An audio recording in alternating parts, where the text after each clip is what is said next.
안녕하십니까, 알림이 황희두입니다. 시작하기에 앞서 방금 전 검찰에서 곽상도 전 의원을 향해 구속영장 청구했다는 소식이 전해졌습니다. 이게 정의구현을 했다고 볼 순 없지만 굉장히 중요한 대목이라 보고요. 늘 말씀드리지만 국민의힘과 이제 남남인 것처럼 취급하는 것도 웃깁니다. 당연히 계속해서 문제 제기해야 되고요. 판사가 어떤 입장을 보이는지도 당연히 주목할 수밖에 없겠죠. 추가적인 소식 계속 전해드릴 예정이고요. 청년, 청소년들의 영린을 건드린 국민의힘 의원 소식 하나 전해드리겠습니다. 이거 매우 심각한 건데 지금 당장 언론에서 많이 다루지 않는다고 결코 그냥 넘길 사안이 아니라는 겁니다. 확률형 아이템 이슈 다들 한 번쯤은 들어보셨을 텐데요. 이 논란으로 굉장히 많은 청년, 청소년들이 분노를 터뜨렸던 거 불과 얼마 전 일입니다. 메이플 스토리 그 유명 게임을 비롯해서 트럭 시위 얘기까지 이어졌던 거 다들 기억하시죠? 이에 대해 더불어민주당 이상원 의원은 게임산업법 전부 개정안을 통해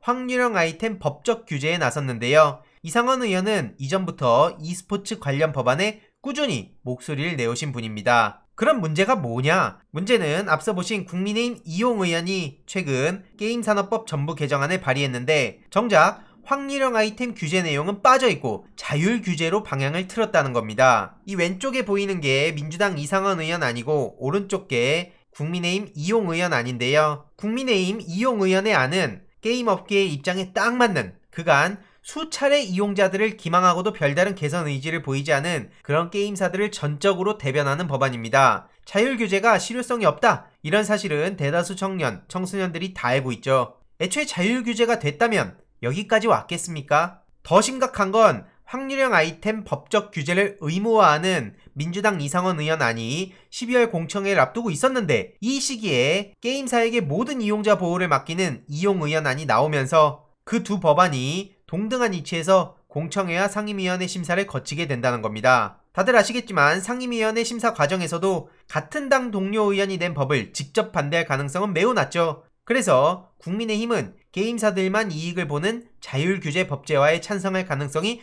매우 높아진 상황인 거고요. 아직까지도 이런 구시대적인 발상을 가진 정치인들이 너무나 많아서 게이민들이 분노에 가득 차 사비를 들여 트럭 시위까지 벌였던 점, 여의도 앞에 이런 트럭 시위가 왜 갔는지 절대 잊어선 안 된다는 겁니다. 보시다시피 실제로 게임 사이트 내부에서 먼저 이렇게 분노의 스노우볼이 굴러가고 있는 중이고요. 정치권에도 당연히 문제 제기가 닿을 수밖에 없다는 겁니다. 이런 소식을 보며 저도 너무나 황당하고 어이가 없다는 생각이 들었는데요. 해당 이슈뿐만 아니라 e스포츠 시장에 대한 각 당 대선 후보들의 생각이 너무나 궁금해집니다. 프로게이머 출신이자 게이민들의 분노를 전적으로 공감한 입장에서 국민의힘 이용 의원께 묻겠습니다. 확률형 아이템 관련 자율 규제가 정말 가능하다고 생각해서 저러는 건지 아니면 게이민들의 분노가 아직도 우스우니까 저러는 건지 뭐로 보더라도 납득할 수 없는 사안이고요. 지금 당장은 이게 그렇게 심각한 문제인가? 라고 생각하시는 분들이 계실 수 있지만 앞선 이 트럭 시위가 얼마나 큰 논란을 빚어왔는지 조금만 검색해보면 다들 잘 아실 거고요. 앞으로도 저는 게임 그리고 e스포츠 관련해서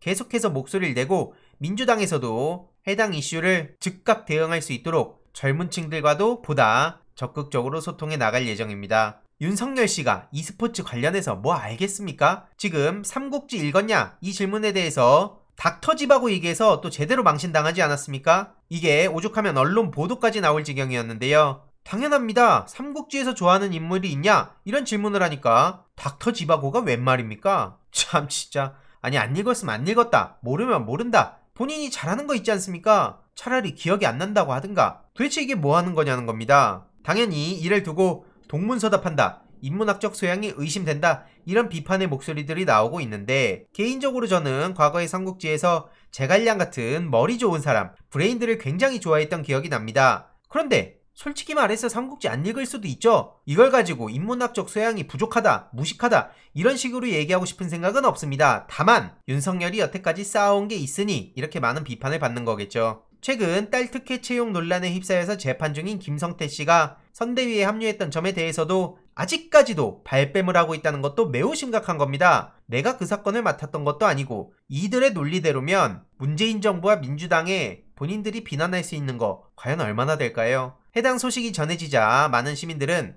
일반인 사건도 아니고 거대 야당 원내대표까지 지낸 김성태 KT 사건을 정말 몰랐다고? 일반 동네 아저씨 얘기 아니야? 거짓말하지 마라. 잣대가 두 개다. 윤석열은 도저히 용서가 안 된다. 특히 김만배, 박영수의 깐부 윤석열 입만 열면 거짓말 아니냐 이런 지적도 나오고 있고요. 지금 윤석열 선대위 내부가 얼마나 개판으로 돌아가고 있는지도 지난 영상을 통해 전해드린 바 있는데요. 진중권 씨는 저렇게 장제원 씨를 향해 차지철 역할을 한다. 장제원 씨는 정권교체 회방꾼은 진중권이다. 이런 식으로 서로 공방을 주고받고 있다는 소식 전해드렸습니다. 그런데 게다가 지금 이준석 대표는 윤석열 선대위에서 일정을 말 안 해줘서 나도 언론 보고한다. 황당하다. 이런 입장을 공개적으로 밝혔는데 왜 공개적으로 밝히겠습니까? 나중에 윤석열 각종 논란이 터지거나 혹은 2030이 윤석열한테 붙지 않았을 때 당연히 이준석 대표한테 책임론이 불거질 수밖에 없는데 그때 나도 저렇게 패싱했는데 나보고 어쩌라고 이런 반응을 보일 게 뻔하다는 거죠. 윤석열이 청년들이 말하는 공정과 거리가 먼 사람인데 그 사람하고 가까이 붙어가지고 이준석 대표 본인한테 좋을 것도 없다고 판단했을 겁니다.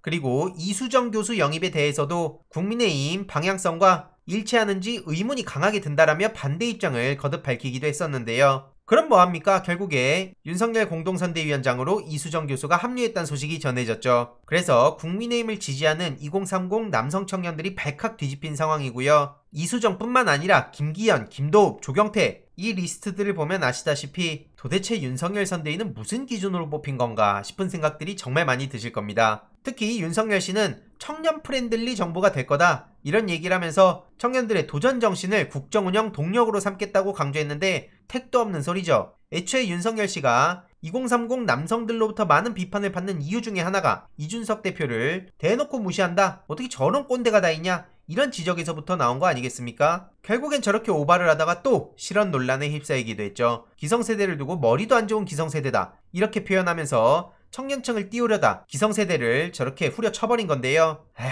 무슨 말이 더 필요하겠습니까? 꼭 저런 식으로 말을 해서 국민들을 분열시켜야 속이 시원합니까? 아무튼 윤석열 캠프에 합류한 사람들 하나하나를 보면 윤석열 대선 지려고 각오를 했구나 이런 반응들이 국민의힘을 지지하는 청년들로부터도 나오고 있다는 건 굉장히 중요한 포인트입니다. 이런 상황에 조수진 최고위원은 이준석 대표를 저격하기도 했네요. 저기도 서로 물고 뜯고 아주 난리도 아닙니다. 앞서 보셨던 이준석 대표가 라디오에 나와서 인터뷰했던 내용을 두고 저렇게 꼬집은 것으로 해석되는데 물론 저들의 내분만 의지할 건 절대 아니죠. 이재명은 합니다. 그럼 뭐 하냐? 이런 얘기를 하는 분들이 가끔 보이는데 지난 영상에서도 말씀드렸듯이 지금 소확행 공약도 많은 시민들이 와 이건 나한테 와닿는다. 이거 굉장히 중요하고 디테일한 건데 역시 이재명이다. 이런 반응들을 보이고 있습니다. 이번 소확행 공약은 플랫폼 수수료는 온라인 임대료인 만큼 투명하게 공개하겠다는 건데요. 다들 아시다시피 코로나 이후로 네이버, 카카오, 라인, 쿠팡, 배달의 민족, 메카라쿠베라고 부르는데 이들로 대표되는 온라인 플랫폼 성장 속도가 매우 가팔라지지 않았습니까? 그런데 문제는 투명성과 공정성이 따라가지 못한다는 거고요. 대표적으로 수수료 문제가 불거지고 있는데 이 과정들을 투명하게 공개하겠다는 겁니다. 혁신은 해치지 않는 선에서 소상공인의 부담을 줄이겠다는 이재명 후보의 이런 소확행 공약들도 주위에 널리 알려주시길 바라고요. 추가적인 중요한 소식들 계속해서 전해드리도록 하겠습니다. 이번 내용도 유익했다면 구독, 좋아요, 알림 설정, 멤버십 가입 정말 큰 힘이 된다는 점 말씀드리고 싶습니다. 이번 내용도 주위에 널리 공유 부탁드립니다.